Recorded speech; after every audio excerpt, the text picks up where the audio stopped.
بسم اللہ الرحمن الرحیم نحمدہ ونصلی ونسلم علی رسولہ الکریم اما بعد۔ عبادات کے شعبے میں نماز اہم ترین شعبہ ہے اور اتنا اہم ہے کہ قرآن کریم نے بے شمار جگہ پر اس کی اہمیت کو بار بار ذکر کیا ہے، اس کے فریضے کو بار بار ذکر کیا ہے۔ اقیم الصلاۃ بار بار آپ قرآن کریم میں پڑھیں گے۔ چنانچہ یہ ایسا فریضہ ہے جو انسان کو صحت یابی میں یا مرض میں، سفر میں یا حضر میں کسی حال میں معاف نہیں ہوتا۔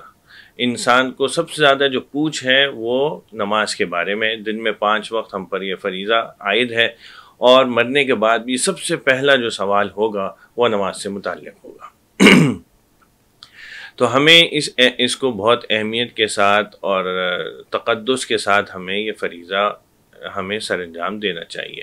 ہم میں سے بہت سے حضرات سفر میں جب ہوتے ہیں تو بعض اوقات ان سے سفر کی نماز رہ جاتی ہے، تو ہمیں اس بات کی اہمیت اپنے دل میں پیدا کرنی چاہیے کہ سفر کی حالت میں بھی ہم نماز چھوڑنے والے نہ ہوں۔ اور سفر میں تو اللہ میاں نے ہمارے لیے اور آسانی پیدا کر دی کہ جو 4 رکعت والی نماز ہے، سفر میں وہ 2 رکعت والی ہو جاتی ہے۔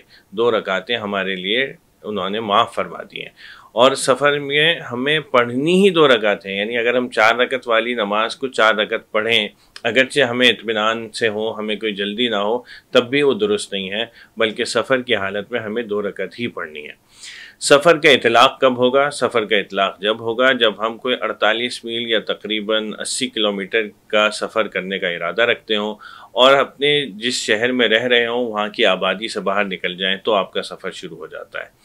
پھر اگر آپ کا قیام وہاں پر 14 دن یا اس سے کم ہو تو آپ مسافر سمجھے جاتے ہیں۔ اگر آپ نے 15 دن کے قیام کا ارادہ کر لیا تو پھر آپ پر مسافر کا حکم نہیں لگے گا، پھر آپ کو نماز پوری پڑھنی پڑے گی۔ تو ہمیں جو ہے اپنی سفر میں بھی اس کا خیال رکھنا چاہیے کہ ہم اپنی نمازیں وقت پر اور صحیح طریقے سے ادا کریں، تاکہ اللہ تعالیٰ کیا اس فریضے کو ہم صحیح طور پر پورا کرنے والے بن جائیں۔ قبر میں سب سے پہلا سوال یاد رکھیے نماز ہی کے بارے میں ہوگا۔ اللہ تعالیٰ ہمیں صحیح طور پر عبادات کرنے کی اور ان کو سنت کے مطابق سر انجام دینے کی توفیق عطا